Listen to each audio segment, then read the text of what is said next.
Okay. Good evening. My name is Jennifer Roberts, and I currently serve as co-chair alongside Victoria Morrow of the Christine A. Johnson Voices of Color Lecture Series Student Planning Committee. Before we begin, we have a few housekeeping items. We ask that you put your phones on silent so as not to interrupt tonight's speaker. Also, tonight's lecture will be followed by a brief question and answer period. If you wish to ask a question, please raise your hand and a committee member will provide you with a microphone as soon as possible. Next, each academic year, the committee chairs spend a great deal of time interviewing and selecting new members for our committee. This year was exceptionally difficult as our entire applicant pool was incredibly qualified. Despite this, I am delighted to say that we could not have chosen a better group of people. Through the endless emails and late-night meetings, this group of people has been there with no complaints.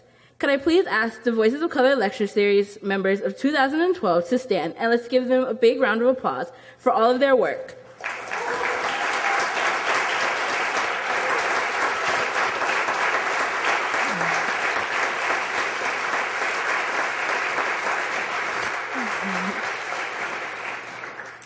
Thank you. This really could not be possible without your help. Additionally, a special thanks to our supporters from the Office of the President, Chief Diversity Officer, Office of the Associate Dean of Students for Multicultural Affairs, and the Days-Massolo Center. Okay. So, first and foremost, on behalf of the entire committee, I would like to thank you for your attendance this evening. As we near the 10th anniversary of this lecture series, it is important that we remain both aware and dedicated to the ideals of our namesake. In keeping with Hamilton College's commitment to diversity, Chandler A. Long and Toure D. Brown created the Christine A. Johnson Voices of Color Lecture Series in 1993. The series was created to honor the service of Christine A. Johnson, who fought for 30 years as director of the Higher Education Opportunity Program at Hamilton College to provide educational opportunities for and nurture academic excellence among students of color. As a committee, we aim to honor Christine Johnson's service to students of color and to the college, while also showcasing Hamilton's commitment to diversity by establishing a foundation for dialogue that works to deconstruct some of the many stereotypes regarding intellectuals of color and set a precedent for diversity initiatives that can be modeled at other small liberal arts colleges within Hamilton's consortium. The Voices of Color Lecture Series remains committed to providing continual service to a plethora of Hamilton students, while also seeking to impact our surrounding communities. In 1963, at the height of the Civil Rights Movement, 23 headmasters of selective independent schools made a mutual commitment to change the profiles and compositions of their student bodies. Through the A Better Chance program, they would broaden their enrollment to include students of color who were economically disadvantaged but academically able. Nearly 50 years later, this program has placed over 13,000 middle and high school students at some of our nation's finest college preparatory schools, both public and private. Hamilton College has been fortunate to serve as home to the Clinton A Better Chance program for the past 40 years. Each year, our committee dedicates itself to supporting a philanthropic organization that we feel strongly represents the ideals of both the lecture series and Christine A. Johnson. With a passion for providing vital support to students of color, the Voices of Color Lecture Series is honored to announce this year's selection in alignment with the Hamilton College Student Assembly as the Clinton A Better Chance program. When walking into the chapel this evening, there were two students collecting monetary donations in colorful boxes labeled ABC House. As you leave, these students will be in the same place near the doors. Please feel free to donate as much or as little as you choose. All amounts are equally appreciated, and 100% of the proceeds will be given to the Clinton ABC House. And finally, a tour de force in the world of music and popular culture reporting. Toure has served as a contributing editor to Rolling Stone magazine since 1997. Additionally, his positions as host of both the Hip Hop Shop and On the Record for Fuse TV have allowed him to interview huge players in hip-hop, such as Eminem, Beyonce, Jay-Z, and Lauryn Hill, as well as superstars the likes of Lady Gaga, Snoop Dogg, and Rihanna.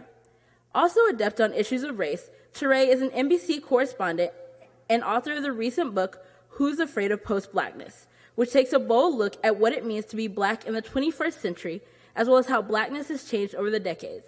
Having been called a one-man media conglomerate by Newsweek editor Tina Brown, Toure has spoken on pressing cultural issues and events on such programs as The Today Show, The O'Reilly Factor, Anderson Cooper 360, and Nightline.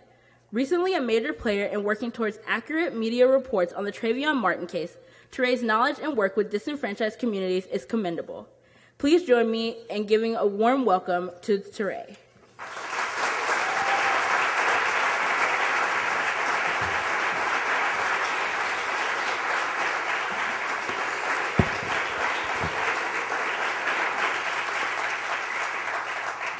Thanks, guys. Glad to be here with you. Thanks for coming to take a little time to hang out with me.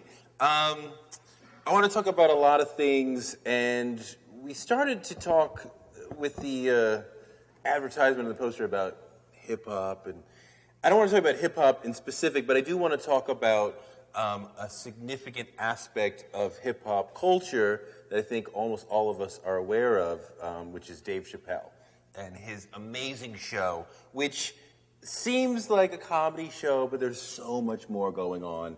And I wanted to spend a lot of time talking about Chappelle's show because it's the clearest explanation in terms of a pop culture product, the clearest explanation of what post-blackness is, and what I'm talking about vis-a-vis where we are as black people and as in terms of American race right now. I mean, there were some silly sketches, but there were a lot of things on that show that were incredibly deep, and I'm suspecting that most of you guys have seen this show a little bit, a couple of times, but it's really, really deep. I mean, in the first episode of Chappelle's show, he kind of sticks a flag in the ground and declares his allegiance. He's on stage introducing the first sketch, the first episode, Frontline Clayton Bigsby, right? We're going to talk about a blind black man who believes he's white and who's a white supremacist. This is one of the most incendiary, complicated, hysterical discussions of race ever aired. But before the sketch, he tells his studio audience, this is probably the wildest thing I've ever done in my career. And I showed it to a black friend of mine, and he looked at me like I had set black people back with a comedy sketch. And then he shrugs, saying, oh well. And with that, he's flicking away whatever responsibility to the race his friend thought he should have. And then he says, sorry. But it's a non-apology that makes it clear he feels he has nothing to apologize for. And with that, he does something as aggressive as anything he does in the actual sketch. He publicly declares his allegiance to his comedic and artistic genius and his vision and his independence from a need to advance the race with his work. He admits he's aware of the possibility or perception of setting the race back with a sketch, though a certain edge in his voice suggests he finds it dubious to be able to set the race back with a comedy sketch. But he plows ahead anyway, almost spitting in the eye of the black gaze. And by that I mean when it is to be watched by black people, what it is to understand that black people are watching and judging you. We also deal perhaps more universally with the white gaze and having to deal with why people are watching us and how are we dealing with them watching us. He's rejecting both of those things. He doesn't care. He's going to do whatever he wants to do, which is difficult work because the way that society sees you is part of how you see yourself. So it's difficult to just say, I'm just going to do what I want to do and to be truly independent. And Dave does that. His goal is comedy. His North Star is his mind. He's not going to allow himself to be constrained by a directive to do good for black people at all times. He wants to be independent from the need to do work that necessarily and overtly advances the race. Because if he's stuck in that, then he's a propagandist. He's not truly an artist. And by taking the responsibility away and by saying, I'm independent, I'm just going to be an artist, he can say more truthful and dangerous things and perhaps ultimately more helpful things than if he was stuck in being a propagandist. And being free from the need, the burden to advance the race is in and of itself an advance for the race and for all of us. I think artists have a special place in the collective mind of the groups that claim them. They are the embodiment of the group's imagination. The great ones push at the edges of what is permissible to say and think, and thus shape how the group sees itself, as well as how outsiders will see the group. Artists must work with dangerous truths the way scientists who don protective gear work with dangerous chemicals. To demand that artists conform to a sort of groupthink is to put chains on the collective imagination. Only through complete artistic freedom can any artist discover and present his or her own truth, and thus all of us learn our own truths. Artists cannot embody the collective imagination with a censor hanging over their shoulders, and black comedians in particular have long had a special place in the black community and in America as truth tellers and philosophers and people who are able to say things that are true but too subversive for sober political discourse. They can explore the truth with the freedom to report whatever it is they see because they're doing it with laughter. In the end, the audience will vote with their wallets and their minds, and of course, as we all love Chappelle, he clearly won in a landslide. I look at Chappelle's show as the clearest example of post-blackness ever seen on TV. A show like Grey's Anatomy gives us post-racialism. It's filled with characters who are black and Asian and Latina, but race is almost never of any importance. It doesn't matter. Any of the characters to be switched to another race, and it wouldn't change the show or the characters. In that world, race does not matter. In Chappelle's show, we get post-blackness, a vision of race as complex and messy and fluid as it is in modern America. Sure, many of the sketches are comedy, but much of the show is the product of deep political thought and a clear-eyed vision of the modern racial landscape. And Chappelle's realistic image of America, as seen through the prism of comedic caricature, confronts the complexity of racial identity in a multiracial and multicultural society. It explores the joys and pitfalls of having multiple ways of performing blackness at your fingertips. It dives into the cross-pollination of contemporary black and white culture, i.e. the ways that cultural blackness and whiteness are fungible and fluid. In Chappelle's world, we see blacks mentally transitioning into whiteness. We see whites happily mistaken for black. We see a multiplicity of ways of being black. And we see the Du Boisian double consciousness actively at work. And we see Chappelle using history and historical black trauma like a toy. Was he aware of all this? Of course he was. When I interviewed Chappelle for BET in 2005, he said, "I'm just trying to be funny, but sometimes what's funny to me, just because of how I was raised or where I'm from, might have a message." The Clayton Bigsby sketch is about the topsy-turviness of race today, speaking about a world today where a black Harvard professor gets arrested for allegedly being racist toward a white cop who teaches other cops about the wrongness of racial profiling, and then they both go to the White House to discuss it with the black president, and ultimately the professor becomes friendly enough with the cop that the officer gives him the handcuffs, which go directly into the Smithsonian. The Professor Gates Officer Crowley incident seemed like something that leapt off of Chappelle's show and into newspapers, but that's because Chappelle and his co-creator, co-writer Neil Brennan were working at studying modern life and putting that on screen. Sure, they put everything through a comedy machine that added enough exaggeration to make it funny, but underneath the comedy caricature was a sharp discussion of modern race. Clayton Bigsby was born blind and told by the teachers at the school for the blind where he grew up that he was white. He believed it and thus became white in his mind, echoing the intellectual selling out that many blacks think Clarence Thomas and Condoleezza Rice and Joe Oliver have undergone. Bigsby is not a creature dreamed up in the imagination of Chappelle. It's a remix of his grandfather. On the DVD commentary, he says, "My grandfather looked like a white person and probably was a white person because he was born in a white hospital in 1911 when it was impossible for a black woman to have a baby in a white hospital under any circumstances. He went to a school for the blind, but they had to tell kids he was white so he wouldn't get in any trouble." It's kind of weird. The day after Martin Luther King got shot, he's on a bus in D.C. and heard some brothers harassing a white dude. "Get off the bus, you honky. We should kill you for being around here." My grandfather's thinking, man, what white person would be crazy enough to ride a bus in D.C. the day after King got shot?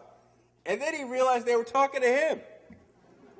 During the sketch, a shift from white to black occurs in miniature. As Bigsby is driven past a car from which hip-hop is blaring, he yells, "Why don't you Jungle Bunnies turn that music down? Niggers make me sick." Of course, the car holds 4 young white men, highlighting that in a world where cultural segregation is long dead and many whites feel hip-hop is part of their cultural legacy and the dominant music culture of their generation, the sounds someone is booming give no clue as to who they are. The boys in the car digest what Bigsby has said. Did he just call us niggers? And they're thrilled. They slap 5 ecstatically, celebrating someone mistaking them for being black. If Bigsby is a reimagining of Clarence Thomas, then they stand for the hip-hop obsessed wiggers in America today, people who don't simply love hip-hop, but wish to be black, even though their wish includes no understanding of the downsides of being black. This moment, too, is rooted in something literal. Neil Brennan said, "Paul Mooney referred to me as a nigger in some way, and I was so flattered by it. I felt like some sort of acceptance. Like, really, acceptance. Like, it felt like whatever being a nigger means to Paul Mooney, he somehow saw me as similar." He recognized that this interaction is particular and endemic to this era. Only in the hip-hop generation, he said, could a black guy call a white guy a nigger and the white guy's heart soar. That sort of frank racial interplay in which both sides feel smart about the other's race is more common in this generation than ever before, and it's the reason why racial interactions in this generation are sometimes different and why Chappelle's show was able to be so smart about modern race. Both Chappelle and Neil Brennan in separate interviews said the reason why the show was so smart about race is that it was because it generated from a black mind and a white mind. Neil Brennan said, "We're both pretty racially ambidextrous. I know a lot of shit about black people.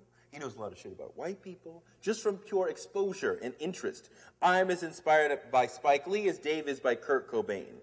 That sort of racial ambidexterity is widespread in this generation and a major source of the sociocultural energy powering post-blackness. If post-blackness were a shining light bulb, then this generation's racial ambidexterity would be part of the electric current making it shine. In the midst of all this racial shape-shifting going on in the Bigsby sketch, one interesting character seems to fly under the radar. Clayton's friend Jasper. He's a white supremacist who takes care of Clayton, protecting him from racists when they threaten him with harm and helping to hide his identity. When Clayton arrives at the hall where he's scheduled to speak, Jasper gently reminds him to put on his Klan hood. He could use Clayton's blindness against him by letting his fellow white supremacists see Clayton's race as evidence of how stupid blacks are and thus how correct the supremacist racist ideology is, but instead he puts interracial friendship ahead of racist ideology, helping a black man, thus violating his own core beliefs in service of a friend. Rusty Cundieff directed the Bigsby sketch and more episodes of Chappelle's show than anyone else. And he said that's a reality today. People espousing a belief while at the same time ignoring or excusing their belief in favor of another one. So Clayton's handler knows he's black, but he's like, he's my friend. So we see eye to eye on this thing. At the end of the sketch, Bigsby learns he's black, and he leaves his blind white wife of many years because she's a nigger lover. I wonder if he exiled Jasper from his life for the same reason.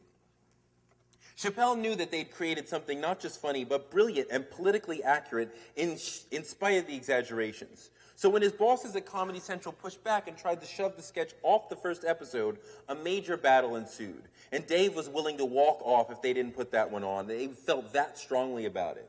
Comedy Central thought it would scare people, but Dave was smart enough to know that Clayton Bigsby had to be in the first episode because that's what they were really trying to do with the show, that kind of mashup of hip-hop culture with current attitudes and being smart at the same time. They had a vicious argument with Comedy Central, screaming. Comedy Central didn't feel the sketch was representative of the show. Dave and Neil argued the opposite. But then, after about 6 episodes, Comedy Central went to them and said, "We really don't know what we're talking about when it comes to your show, so you do whatever you want." The hip-hop generation's games with the word nigga and nigger and the topsy-turviness of modern race are embedded in the Niggar family sketch. A white family in the 1950s, which is one of the rare times that Dave takes us back in time rather than dealing with now, but is still dealing with now by dealing through a lens of the 1950s. A white family with the surname Niggar in the halcyon placidity and aw-shucks naivete of Leave It to Beaver or a Norman Rockwell painting, has the gamut of black stereotypes flung at them by Clifton, their black milkman, necessarily giving them something that's white, who's having a ball because of the recontextualization of race inspired by their name. It's no surprise that he says they're his favorite family to deliver milk to. Thus, again, whites, in a sense, become black, or at least the victim of black stereotypes, and a black person becomes white in that Clifton, dressed in all white to deliver milk, is the one with the stereotyping gaze. The Niggar family starts the recontextualizing before Clifton even arrives on stage, remarking that their late-sleeping teenage son sure is one lazy Niggar. But Clifton plays the game with much more devilish edge. He pops in while they're having breakfast, and when he's offered a slice of bacon, he says, "I know better than to get between a nigger and his pork. Might get my fingers bit." A moment later, he reminds the father, "You didn't pay your bill last week, and I know how forgetful you niggers are when it comes to paying your bills." When it's time to leave, Clifton walks out of the frame, then pops his head back in and ecstatically yelps, "Niggers!" As if he couldn't miss one last chance to call some white folks niggers. Clifton moves through the sketch with knowledge the family seems to lack, as if only he is aware of the word nigger and the constellation of racist thoughts that typically accompany it. As he spits stereotypes at the family, they're reactionless while he's clearly enjoying the subtext. This is an interesting portrait of racial knowledge. The white 50s TV family for whom race is never an issue remains unaware even when the black milkman rubs it in their face because in his life, race is everywhere like the weather. The pain of all this racial awareness is brought home toward the sketch's end when Clifton runs into Timmy, the teenage Niggar, at a nice restaurant. Momentary confusion ensues when the maitre d' announces Niggar Party of Two, which Clifton thinks is a reference to him and his wife. He approaches the podium to politely complain, "Hey, just because we're colored didn't mean we came here to be disrespected." Then he finds the maitre d' was actually talking about Timmy. Clifton says, "I bet you'll get the finest table a nigger's ever got in this restaurant."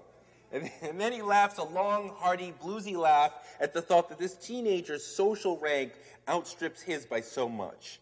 And then comes the line that turns the sketch from a recontextualization into deep social commentary. Clifton says, "Oh Lord, this racism is killing me inside." And with that, the tone of the sketch changes drastically. He's been having a blast at the Niggar's expense, but his fun on their turf is merely a vacation, a stop in his day where he can step into bizarro world. Once they all step outside the Niggar home, the Niggars continue living their blissful existence, soaking up the benefits of white supremacy, while Clifton resumes his subservient position under the heel of white supremacy. And this is not merely figurative pain. He says racism is killing him to underline how racism is sometimes felt as physical pain. So teasing the Niggars was fun, but in terms of social power, not unlike a toddler shoving a bodybuilder. Thus, Clifton's laughing at the Niggars has been bluesy laughter, laughter to keep from crying. The crazy thing is that last line was improvised, which gives you a sense of how genius Chappelle is. In two sketches, Chappelle deals with the multiplicity of ways to be black and what it means to have several ways of being black or multiple ways of performing blackness available to you. We don't change the way we perform blackness the way we change our clothes, but consciously or subconsciously, we all have subtle identity choices, and we adjust depending on the situation.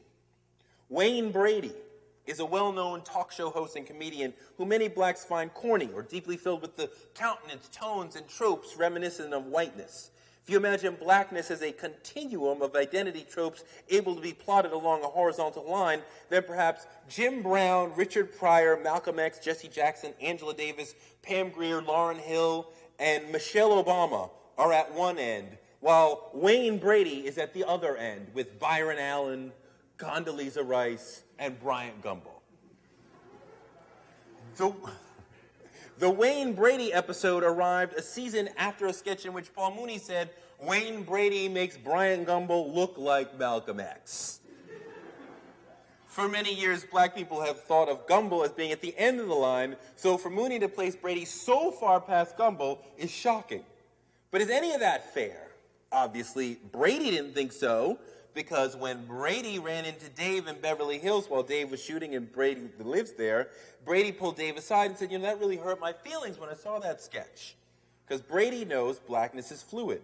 So they made a sketch that was about teaching each other a lesson and also apologizing to Wayne Brady. In the sketch, which is one of the best sketches Chappelle's show ever did, which takes up an entire episode, Chappelle has been fired from his own show and replaced by Brady.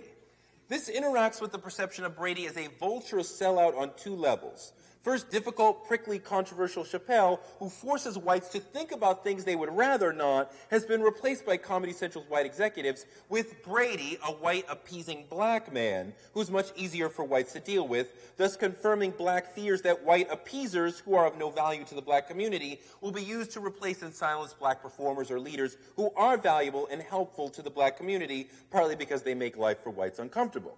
Second, sellouts like Brady can be relied upon to steal those positions. So Brady the sellout is available to the white power structure as a tool to muzzle a progressive voice, and he is selfishly willing to be that tool and take another black actor's job. We see Brady happily delivering the show's opening monologue by himself while holding flowers someone in the audience has given him. Meanwhile, behind the scenes, Chappelle is moving in to recapture his show, wearing a camouflage winter bubble jacket that establishes him as synchronous with black sartorial trends of that time, and also militant. He's like a righteous revolutionary staging a violent coup in cool clothes, Dave Guevara. He chloroforms two white execs and knocks out a third, who happens to be Neil Brennan, clinching his thug bona fides. Then he struts into view on stage, seeming hyper-masculine, as Brady stands there holding flowers like a ballerina or an opera singer at the end of her performance. At this point, they seem to be standing on opposite ends of the blackness continuum and the masculinity continuum. Chappelle points this out, saying, "You do your thing, I do my thing." But a moment later, Chappelle tosses to a film sketch where their performance of blackness shifts radically. Brady playing himself is driving Chappelle, also playing himself, as they talk about the need for unity among black actors, not a throwaway, a counterpoint to the lack of unity Brady shows in the prelude. Then Brady stops the car beside a small nightclub and begins firing an AK-47, killing someone. He then goes to check on his stable of prostitutes, collects money from them, and threatens to choke one of them, in a line that Wayne Brady did not want to say. The Brady we see now is thuggish, studly, hyper-masculine, someone who would fit on the Jim Brown, Richard Pryor side of the continuum. This is further reinforced when Brady manipulates Chappelle into smoking angel dust, thus linking Brady with Denzel Washington's devilish cop from Training Day. Washington is someone who would sit on the super black side of the continuum, and his detective Alonzo Harris would sit even closer to the end of the line than Washington himself, so Brady is doubly or triply now linked to the super blackness Chappelle had denied him in the intro. It's critical Brady is playing himself in the sketch, which should force you to rethink who you think Brady is. Is he merely acting Oreo-ish when he's on stage, acting or hosting a talk show, and perhaps he's super black when he's off stage? Or is he someone with multiple ways of performing blackness at his beck and call? Or is he just good at laughing at himself? Brady shows how incredibly fluid his ability to alter his performance of blackness is when his car is pulled over by the police. As soon as the white officer walks up, Brady goes into Oreo mode, leaping to the non-threatening end of the continuum. When the cop recognizes him, Brady smiles sweetly, pulls a microphone out from inside his jacket, confirming the hoary stereotype that blacks are always ready to perform. And he begins singing a Dionne Warwick song. This is not an accidental choice. Warwick is known to the hip-hop generation as one of its loudest enemies, a woman who testified against hip-hop to Congress and infamously stumbled over the name of Snoop Doggy Dogg. Also, her music lacks the edge found in most of the soul music of her generation, so it has not aged as well for most blacks. If Brady had sung Aretha or Al Green or Stevie Wonder, the moment of performance as an expression of his non-threatening nature would not be as razor sharp. In singing Warwick, Brady is again positioning himself as a black person who knows how to pacify whites. But as the cop dances along with Brady singing, Brady stops abruptly, twists the cop's neck, and lets him drop to the ground. Then he drops the mic in a way that recalls Michael Corleone dropping a gun after murdering in The Godfather. In a matter of seconds, Brady has leapt from one end of the blackness continuum to the other and back. If you thought he was just a whitey loving Tom, you got to rethink him, because he's just shown you the breadth of blackness available to him as wide as the continuum itself, and his control over his performance of blackness rivals the physical agility of an NFL wide receiver. After this sketch, to label Brady a Tom would seem too simplistic, because he's clearly deeper than that, and underestimating him could be dangerous. At the end of the sketch, Chappelle gets shot. At one point in training day, Washington's Alonzo threatens someone by saying he's surgical with his gun. It would appear that Wayne Brady is equally surgical with his performance of blackness. Of course, this is not simply a Wayne Brady issue. The ability and need to mediate between different ways of performing blackness exists in all black people, especially in the modern era where we typically work, party, and or reside in a racially mixed world. And the choice of how you perform blackness in one moment versus another can mean all the difference between getting ahead or not, as well as the difference between feeling good about yourself or not. Chappelle's characters make these choices consciously to heighten the comedic potential, but these are choices many of us make subconsciously on a constant basis.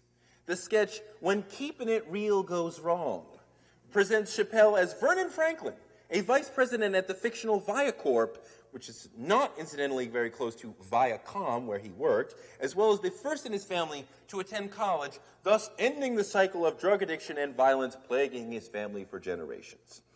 But in a meeting where he's the only black person in the room, Franklin's white mentor, celebrating some business victory, turns to Franklin and says, "You the man, give me some skin."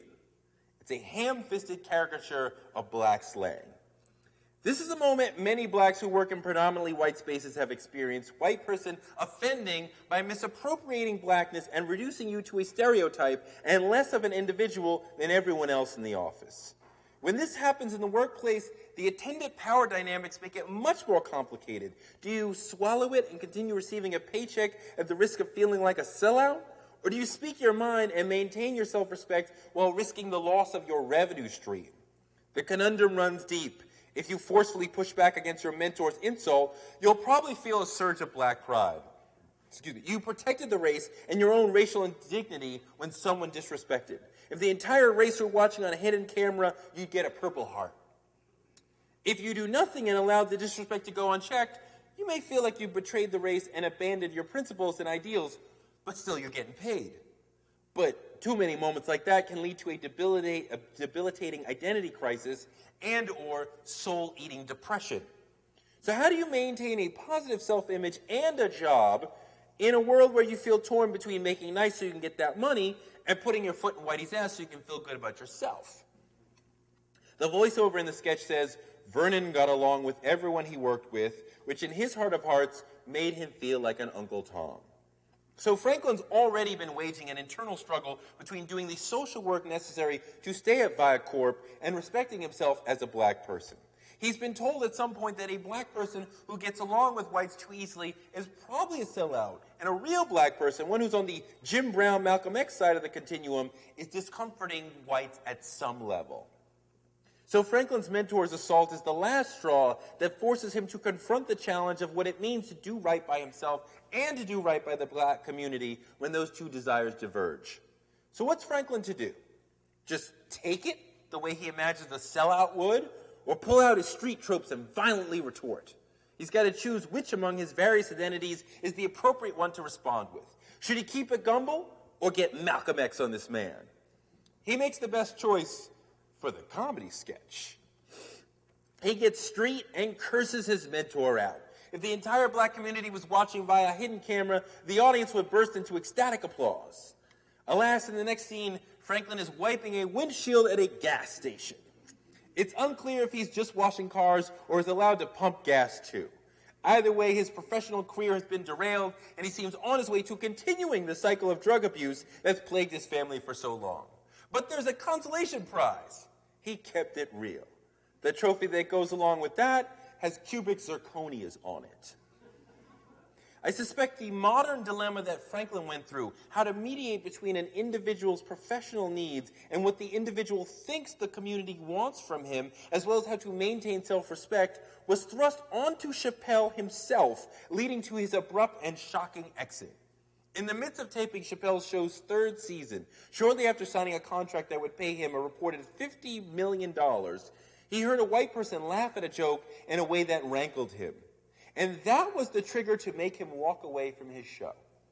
Questlove said he felt as though the interns weren't laughing with him, they were laughing at him. And he just caught himself and he walked off the set. When I called Neil Brennan, I was like, "What's up?" And he was like, "Dave's gone." And we all found out in Time magazine that he went straight to Africa. But what really happened? No one but Dave knows for certain. Surely there must be several reasons. Chappelle, in his interview with me, repeatedly blamed the large corporate monster. But that rings false. Comedy Central had agreed to pay him double-digit millions and had grown less and less controlling of his material over time. Neil Brennan talked about how there was a fight to get Season 1's nigger-filled Clayton Bigsby sketch on and no editing of Season 2's nigger-filled Nigar Family sketch. Surely Chappelle had the corporate freedom to say whatever he wanted to say. When he left, he was working on a sketch about his racial conscience and how he struggled with whether or not to order and eat fried chicken in front of white people, even though he loved it. The sketch included similarly biting jabs at other races. Does that sound like someone who's being reined in? But did Chappelle continue to feel the spiritual and political freedom to speak his mind? Was the burden of representation beginning to weigh on him? Did he feel the gigantic multiracial audience he had attracted was correctly reading his sophisticated race comedy, or was he somehow perpetuating racism and stereotypes? In the Clayton Bigsby sketch's intro, he'd thrown down his gauntlet. "I'm going to do what I believe is funny, and I don't care if you think it sets the race back." But that was episode 1 of a new show on a relatively small network that no one thought would become a cultural phenomenon and sell more DVDs than any comedy show in history. By the third season, Brennan says Chappelle was writing sketches and then later calling them racist and demanding they be cut. When the show grew to a gigantic size, did he struggle with the anxiety of black public success? Am I enriching myself at a detriment to the community? As a public person, if I put smiles on white faces, is that evidence that I'm an Uncle Tom? Chappelle's character, Vernon Franklin, had a meltdown because his getting along with all the whites in the office makes him feel Thomish. When Dave had become the favorite black comedian of most young white Americans, what did he feel then? In all histories of Chappelle's show, the ill-toned laugh is the epiphany that leads to the end of the show, but insiders say the ill-toned laugh was not the beginning of the problem. There was blood in the water or doubt in Dave's mind before that. Donnell Rawlins, who played on the show, said, "It wasn't really a day, it was like over a week. You felt something was wrong. Last time I saw him before he took off, he was a werewolf, I was a mummy, and Charlie Murphy was Frankenstein." And he said, "I guess 52 million ain't enough." He was kind of talking to himself. That's when I knew something was wrong, because 52 million is way enough for me. When I interviewed Chappelle for BET, I asked him why he left the show, and he blamed Comedy Central, which gave him room to be vague, because as he said, he couldn't afford litigation for slandering them. I didn't buy it. He was one of their greatest revenue generators. There was no value to them in rocking the boat. But there were some things he said that perhaps offers some sort of an answer. A place where he talked about self-respect and risking the loss of it and pushing back against that. He said, "It's like, you've seen this happen to people before. Mariah Carey's departure from her last deal. Didn't that happen right after she made a highly publicized deal that was for $80 million with Virgin Records, and then afterwards she had a nervous breakdown and had a stint in the hospital and a break from public appearances?" Dave said, "And what did she say about it?" She said, "I found myself micromanaging my career. Same way I'm doing." And she said, "It was as if everybody was working against me," which is damn near exactly what I ended up saying. So this is not an unusual thing. You see these things happen all the time. So, I didn't like the way things were going, so I left. Listen, walking away from 50 million, not the easiest thing in the world to do. But I did it, and I really want to put it behind me and focus on the many good things that I hope to have happen in the future. I said, "So is the happiness you feel now worth it?" He said, "Yeah, listen, at the end of the day, you want to be able to respect yourself. You don't want to do anything that makes it hard for you to do that. We all do in some fashion or another some point in our lives, but the quicker or faster we can correct ourselves, the easier your life will be. At the end of the day, you don't want to regret things. So that's how I'm trying to live. It's not easy, but, and I said, and now you respect yourself? He said, I respect the shit out of myself. If you're going into an environment every day that you don't feel good about yourself in, you start to ask yourself, well, why am I going here? And if you don't like the answers, or you don't think these are respectable answers, if they don't somehow make you sit well with yourself, then I don't think it's wrong to take a look at that.